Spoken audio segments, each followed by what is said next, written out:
Hello friend, good afternoon, જય શ્રી કૃષ્ણ. તો કેમ છો બધા મિત્રો?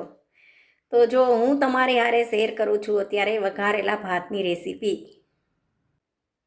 તો જો ચોખા ધોઈ નાખ્યા છે અને પલાળી દીધા છે થોડી વાર.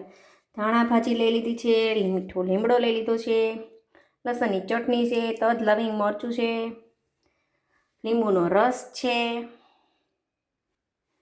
વટાણા છે, ડુંગળી છે, ખમણેલું ગાજર છે, દાડમ છે, બટેટું ખમણેલું છે, લીલું લસણ છે અને એક મરચાંનું કટિંગ કરી લીધું છે, તીખું બહુ છે એટલે. તો હવે બનશે વઘારેલા ભાત. ભાત બનાવવા માટે એક તપેલીમાં પાણી ગરમ કરવા મૂકી દીધું છે. તેની અંદર અડધી ચમચી મીઠું એડ કરી દેવાનું છે અને જે આ ભાત પલાળેલા છે ને એડ કરી દેવાના છે. તો ભાત છે ને હવે થોડી વારમાં બની જશે. ત્યાં સુધીમાં છે ને આ બધી વસ્તુનો વઘાર કરી લેવાનો છે. તો વઘાર કરવા માટે એક કઢાઈ ગેસ પર મૂકી દીધી છે. તેની અંદર એડ કરી દેવાનું છે તેલ અને ઘી.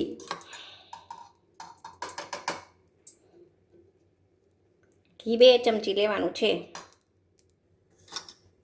તેલ ગરમ થઈ ગયું છે તો એડ કરી દઈશું જીરું, 2 લવિંગ, તજ, મરચું, મીઠા લીમડાના પાન, હિંગ અને હવે એડ કરશું મરચાં. એડ કરી દઈશું વટાણા.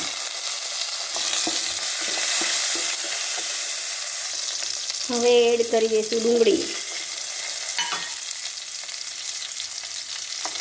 બટેટું,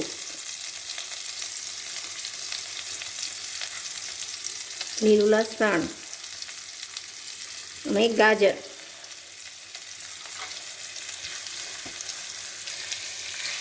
બધું છે ને બરાબર મિક્સ કરી લેવાનું છે અને 5 મિનિટ માટે કૂક થવા દેવાનું છે. એડ કરી દઈશું મીઠું અને હળદર.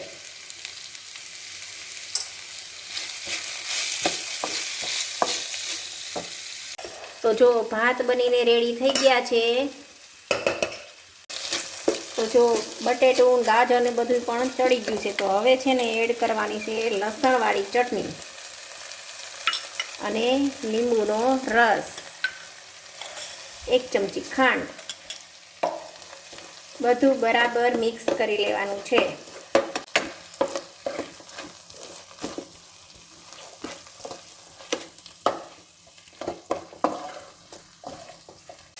જો બધું બરાબર મિક્સ થઈ ગયું છે તો હવે એડ કરી દઈશું થોડું ધાણા જીરું. હવે એડ કરી દઈશું એમાં ભાત.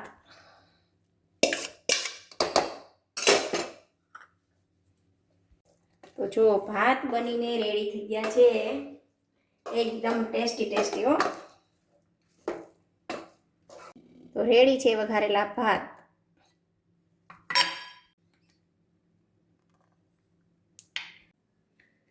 તો આવી જાઓ મસ્ત મજાના ગરમા ગરમ ટેસ્ટી ભાત ખાવા માટે.